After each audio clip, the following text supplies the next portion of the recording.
Hello, this is FE Zelda Lord 12345 and welcome back to Let's Play Kingdom Hearts Final Mix. Before we head off, just one thing I want to show off. As you can see, these parts of the clock are lit, which basically means that we got the clock tower item from each specific time. Like I've gone from the 3 o'clock door to the 7 o'clock door right now. I don't believe you get anything special for collecting all 12 though. It's kinda just there to show that you did it, which is kinda nice. I can imagine you running out of time fairly easily. Anyway, we're gonna be heading to the final area today. I think I'm going to hold off all the exploring until right before the point of no return. I think that sounds fair. The only problem is that I'm not really used to taking on the enemies here at such, and what I consider to be a bit low leveled. I usually enter this place at level 68. Yeah, things are going to be pretty different for me. I'm only at level 52, I believe, so things are definitely going to be different here, mainly in terms of defense. So I'm definitely going to need arrow for this. Probably don't need it, but the enemies here are pretty ferocious, and aggressive, and lethal. You'll see when we get to it. Fortunately, this final gummy mission is not too bad. Just know that you can't kill the larger enemies and you should be fine. Just focus more on avoiding them and getting through.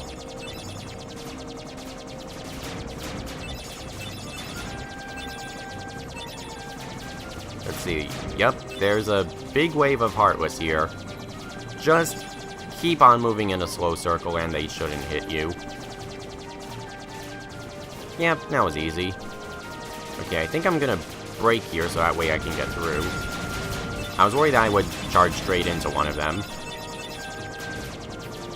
And we should be good to go. I think that's the last of it. Yep, it is. And there it is, the final area. The end of the world. What an amazing name. And we're here. No flashy entrance or anything, we're just here.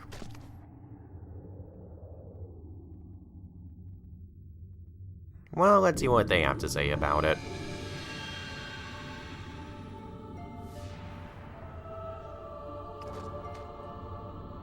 Gorge, is that all that's left of the worlds taken by the Heartless? Guess so. Those worlds will be restored if we beat Ansem, right? You betcha! But if we do beat him, and all these worlds become restored and disconnected, what's gonna happen to this place? And to us? Well, This is a Heartless world, so maybe it'll just disappear. Crap. But no worries. Even if this place goes poof, our hearts ain't going nowhere. I'm sure we'll find our pals again. Yep, I just know that we will. Yeah, let's not think about it. You're right. We'll just believe I know what will happen. I'll return this. I promise. Have fun with that. Now, something interesting about this place. I think the music is a bit bugged in 1.5 because sometimes the music doesn't play when it's supposed to. It does play eventually, but sometimes it doesn't do it right away for some reason. It's kinda weird. In fact, this is the first time in a while that actually has played the music when it should have. It's kinda ridiculous. Okay, so these are gonna be my shortcuts, and I'm gonna have my magic cursor placed on an arrow to kind of act as a 4th shortcut. And this is what the random encounters are like here. Yeah, you can sometimes run into enemies like this. Not entirely sure how it works. Anyway, we've got a new enemy, Invisibles. They are not pushovers. And that attack right there is pretty difficult to dodge. Basically, they vanish, and then they create dark flames around you, which can damage you pretty heavily. Also, I made dodging that attack look a lot easier than it really is. It takes a lot of practice to get down. I'm not entirely sure why we're waiting, but, well, we're out of there. And there's another chest. As for that Gale item we got from the Invisibles, it's another synthesis item. One that we can only get from this world. That's kind of the main reason why I decided to come here right away. Just to show off the Gale.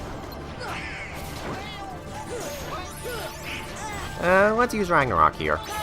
It's pretty useful on these guys. I almost killed him. Please die. Only one left. Unfortunately, the camera being so close to Sora kind of makes it pretty tough to see everything that's going on.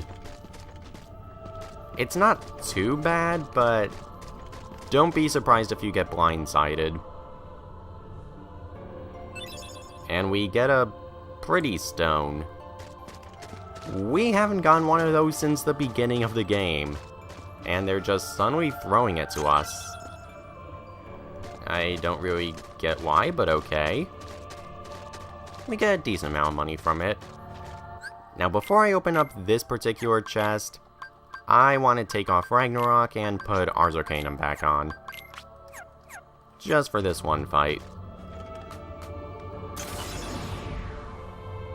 And what is it? Another behemoth! Fortunately, it's not as strong as the one we fought in Hollow Bastion. Whoa. I can never avoid that. I was gonna get another gravity up, but I want to save my MP for Ars Arcanum.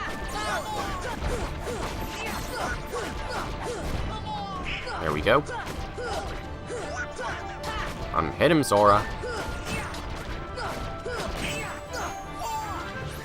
Something I could do is cast Eroga, so that way I not... Thank you, Donald! I was thinking of having Aurora, so that way I can not only stay protected, but also do slight chip damage to him. But it's not really necessary, as you can see. And he dropped a Mithril Shard. Yeah, those behemoths actually do have drops. Actually, I think these are Arch-Behemoths? I'm not too sure. There are different types of behemoths, even though, as far as I can tell, their moveset is the same. They do have a chance of dropping Omega Arts, though, which I didn't really go over. It's basically a golem chain that increases your HP as well as your strength. Yeah, that's pretty useful.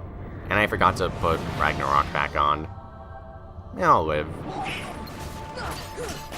And these enemies, I can't really remember their name, unfortunately. Angel Wing? I'm probably wrong. They do have a habit of guarding your attacks, and then following up with another attack that you can't stagger them for some reason. But if you time your attacks properly, you should be able to block and get tech points pretty easily. At least I'm able to do it consistently. And we get an elixir, which is nice. Oh yeah, I didn't change Sora's items from last time. Whoops. Elixirs aren't bad to have, but I'd rather have Mega Potions. I'll put an elixir in just in case. And now to put Ragnarok back on. I don't think it really matters too much which one you have.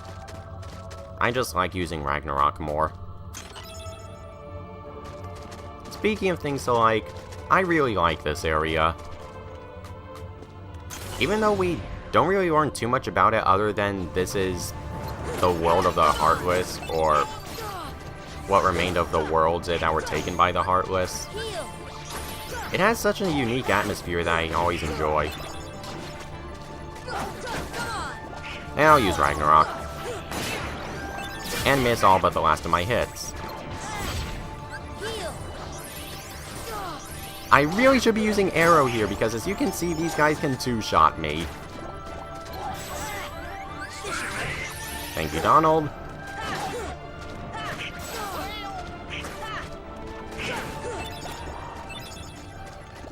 That was close. I also do like how you transition into this area whenever you're fighting enemies. Again, I'm not really too sure why they do that, other than it just looks cool. And there we get a cottage, which I think I'll use, actually. I've got plenty of them. I might as well use them. Now this part is a bit tricky because, as you can see, there are invisible walls here. There are two ways you can do that. You can just try to see if you're moving forward or not, or take a look at your footprints. If they're in place like this, that means you're not going the right way. It's not too bad. I can think of some worse areas with invisible walls. And I'm just going to use Ragnarok right away.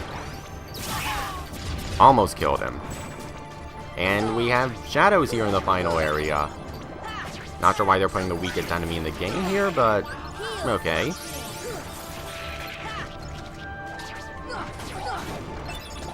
Whoop. And there we go. Yeah, it wasn't too bad. Fortunately, there was only one invisible there. And we go. There we are. And I definitely want to use that AP up. Not sure what ability I want to equip, but whatever. Now go to this chest. I believe there are some more enemies here. Yep. Here we go. Dark Falls, Invisibles, and Angels. But I think we got him. Wow, that was fast. Yeah, that's why I like using Ragnarok. The lasers can be pretty damaging. You just need to time the impact properly. And we get another Gale. That's nice. Now, there's another Behemoth coming up, so let's put Ars Arcanum back on. And man, Goofy uses a lot of his MP. I was thinking of giving him just MP boosting accessories for this, but nah, he has some abilities that I want to equip. Let's get some gravity on. Okay, now I want time Ars Arcanum, right? Now! Okay, if I didn't time it right, I would have taken quite a bit of damage. Now just finish him off. I was going to use Ars Arcanum there, but fortunately I reacted to him falling. That was a bit of a close one. I can never dodge that. If I ever dodge that, I'll flip. Easy enough. Do we get an Omega Art? No, we do not.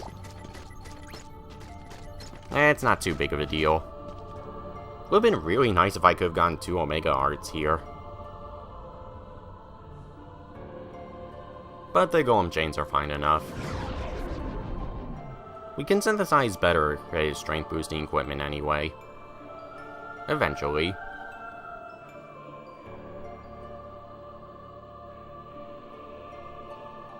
Okay. Now this area is the giant crevice.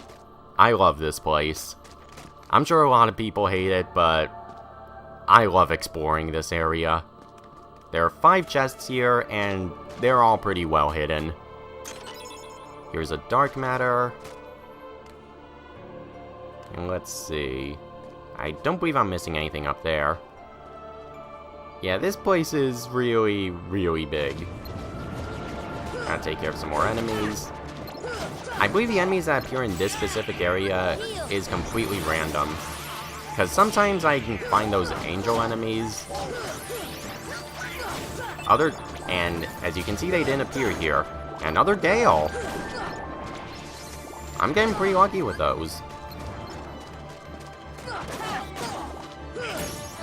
I should have used Ragnarok. There's a save point here, so I could have restored my MP. And right over here... Donald's probably ultimate weapon, Meteor Strike. This is actually a physical-based weapon, which I will be using a little bit, just not right now. I do really like how they give your party members both physical and magical-based equipment. It really allows for a lot of customization. And speaking of customization with party members, something that I have thought about is, well, whether or not your party members should be directly controlled by you. Because they can do okay on their own. They can kill enemies fine so long as you set their AI properly. But I do wish there were times where we did something like Tales of Symphonia, where you could set a certain command to a shortcut and they could use it immediately. I'm not too sure if they could have done it here because most of the buttons are almost completely mapped out. But still, it is something I would like to see. I'm just not sure how it would be done. And yes, I'm just wandering around because I'm not 100% certain where all the chests are. There's not really a good map of this place, unfortunately. Mainly because, look at this place, it's massive. There's a lot of levels to it, and I'm not even sure how you would properly map it. But, let's see. Wasn't I already down here? Oh, there's 2 of these areas? I didn't know that. Yeah, I only thought there was one of these contained areas with Heartless, but nope. Well, there's those angel enemies. I went through this area 3 times in preparation to make sure I knew everything. Nope. Anyway, that was a full life G. I believe that's a cockpit gummy piece. I want to say it's the best one. Now there should be one more chest around here. Unfortunately, I can't quite remember where it is. Might as well heal up. It's probably somewhere up here. I can't really think of any vantage points for you to get a better sense of view, unfortunately. Actually, I think I know where it is. It's probably higher up. I really do wish that Kingdom Hearts has better platforming in the future. Because I do enjoy the platforming in this game, despite how clunky it can be at times. Heck, there's one section of platforming here that could be considered extremely clunky by today's standards. But, I don't know, I just enjoy it. Because in Kingdom Hearts 2, there's almost no platforming, which is really disappointing because you are given abilities that help out with platforming, but you never really use them for anything. And this is the clunky part I was talking about. You gotta keep on jumping up, then you gotta wiggle the control sticks to the left every time you jump up, in order to get up here. And here's the final chest. Yeah, it was kind of annoying, but I don't know. I really can't bring myself to hate it. Because I know plenty of people who hate the platforming in this game, but I just really enjoy it. It really makes level design a lot more interesting. Alright, got that set up, and now to go through here. I am going to make these episodes a bit longer for the end of the world because really there's not that much to this place in terms of story until we get to the final battle. It's just a bunch of fights. So might as well speed up the process. And now for this section.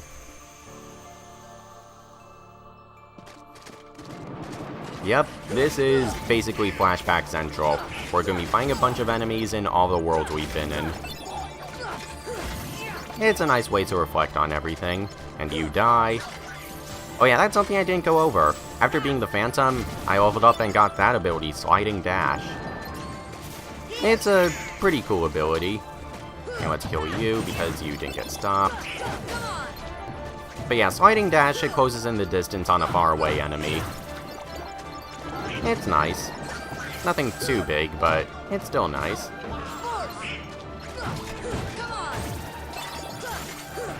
You die. Maybe I should put on a combo plus for these soldiers. Oh. Did not realize he powered up. And that's it. Yeah, this is the way these places work. You fight a bunch of 3 waves of Heartless, and then you open up a chest for a gem. Mostly a gem. Traverse Town. It was fun going through here to get the postcards. I don't really have too many other opinions on it, unfortunately. It was a decent hub world, which really should have had more of a hub. There was a lot of fighting there. Wonderland... still don't really care much about this place. They did bring a decent amount of the surreal nature of Alice in Wonderland, but I think they could have done a better job. Get back here. I should not change my cursor's positioning. But here in Wonderland, it didn't really feel like we did anything too relevant or accomplished anything. Like, the first conflict we saw right away was Alice being in court, so for something she didn't do. And we kinda did solve it, but then she was kidnapped, and then we had to solve that. Naturally, we would try to solve that, but we never solved it. It kinda felt pretty empty to me. You did learn about how the keyholes work, which is kind of fulfilling, but I don't know, it just didn't do much for me. And Olympus Coliseum. We're still not done with this place, even though we sealed the keyhole. Because take a look here. There is one more cup still waiting for us. And it's gonna be hell. Okay, it's not that bad, but you see how many enemy setups there are, right? Actually, if I'll tell you, there's 50 of them. So it's gonna be a long battle. I'm not too sure how I want to handle that. I'm most likely gonna fast forward, but I don't know. Maybe it's going to be kind of like the Phantom fight, where I end up talking during the whole time. Somehow.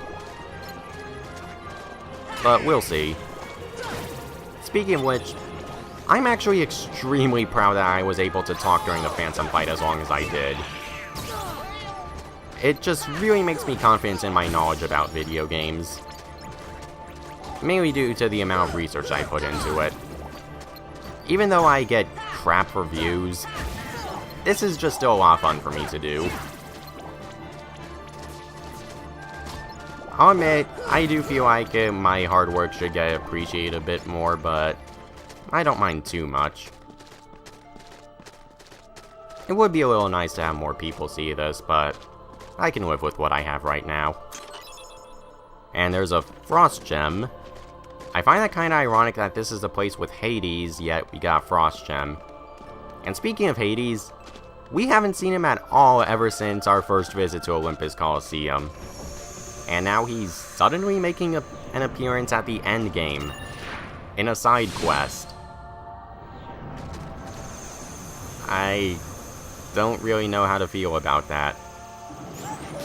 That just kind of seems like a poor villain implication to me. And yes, I managed to stop all of them. Stopka is awesome. That should be all of them. No, not quite. And they failed to take him out. Way to go, guys. That was easy. And now we have Bouncy Wilds. Been a while since we've seen these guys. So to talk about Deep Jungle... Again, not too fond of this place either. I'm gonna be saying that for a lot of Disney worlds. It just didn't really feel like we accomplished too much here either. Really, that's kind of my problem with all of the Disney worlds. I just don't feel like we do much here.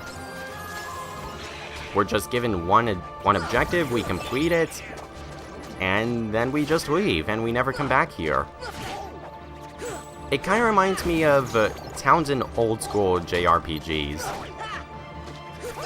It's the best example I can think of is like, I feel like some of this is the equivalent of fighting the set of pirates in Final Fantasy 1. You just go to a town, you hear there are some pirates there, you find them, you beat the crap out of them, and then you never hear from them again. That's kind of what I feel from the Disney worlds of this place. I just don't really think you do much here. If I can credit them, the Disney worlds do at least give interesting morals. But, I don't know. They just don't really stick with me that well.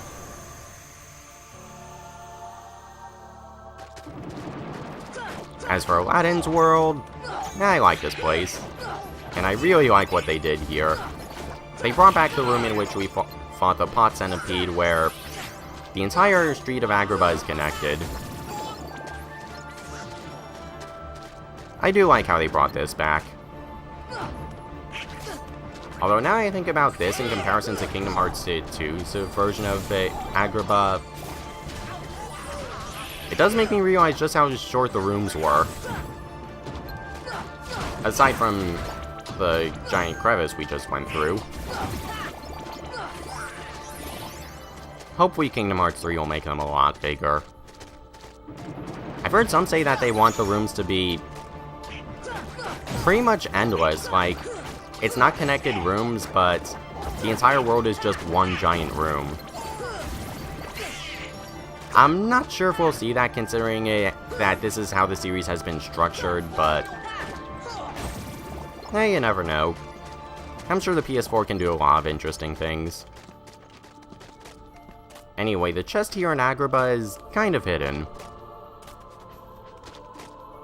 Yep, this is where we have to put our platforming skills to the test. I don't think you could get there during your first trip to Agrabah, because we didn't have high jump at the time. And we can't go through there. It was nice seeing this room again. I don't think I really talked much about Agrabah itself in terms of the... what is it? How the Disney world was implemented. I think that world was implemented okay, and this world... you guys know how I feel about this world, so I'm not gonna waste any time. I'll just talk about Agrabah since I missed it. With Agrabah, I feel like it did a decent job of combining the Disney worlds and the plot. It was leaning a bit more towards plot, but at least we had the genie to liven things up. Well, now let's kill you. Unfortunately, I really don't have many other thoughts on Agrabah. Again, the worlds are just kind of there for me. Why can't I get this chest? Game? Wait. There we go. That was weird. And now to use that AP up. I probably can equip another useful ability, but I'll wait until later. And right, I still have Mermaid Kick. Forgot about that. I don't think there's any return to Monstro here, unfortunately. I pretty much gave all my thoughts about that earlier, but just to summarize it, I felt it was disappointing that Monstro actually had too much of the Kingdom Hearts lore, but not much of the Disney World was involved at all. A shame. As for Halloween Town, I'm starting to feel like I hyped up that world a little too much. I still really like it, but I'm not sure. When I finished it, It felt a little empty to me after I was saying that this is probably my favorite Disney World. That's kind of what Let's Plays do. It really makes you think about your own opinion. Like, you could spend a lot of time thinking about it yourself, but it's really when you start putting everything into words that you start to really think about it. At least that's how it is for me. Pretty much all the games I played have had my opinion changed throughout the Let's Play. Legend of Dragoon, it was both a little better and a little worse than I originally thought before LPing it. And Kingdom Hearts 1, it's kind of the same. Probably more on the worse side, though. Mainly in terms of farming, because before I started LPing this game, I considered this to have the best farming I've ever seen in a video game. Now I'm not so sure on that. I do think some of the ideas it has for farming are amazing, but best farming ever? No, not really. It does have what I want to see, though. And now Neverland. We can't fly here, unfortunately, but they make up for it with interesting level design. All of the rooms here, just like Agrabah, are connected. Although we can't go into all of them, but this is what I mean. Yeah, the rooms are kind of booby-trapped with enemies. Not that it matters too much because we came here to fight enemies. So it's not really much of a trap in that case. And now for this chest, we get Goofy's most powerful weapon. Again, I think I'm gonna hold off on it just so that way he can have a bit more MP. But I will be putting more use to it. Just not now. Please die.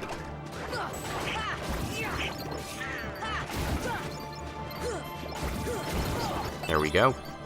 Oh, a cottage. Nice. Get up, Donald. And that's it for this place. It is nice to see here this place with all the rooms connected.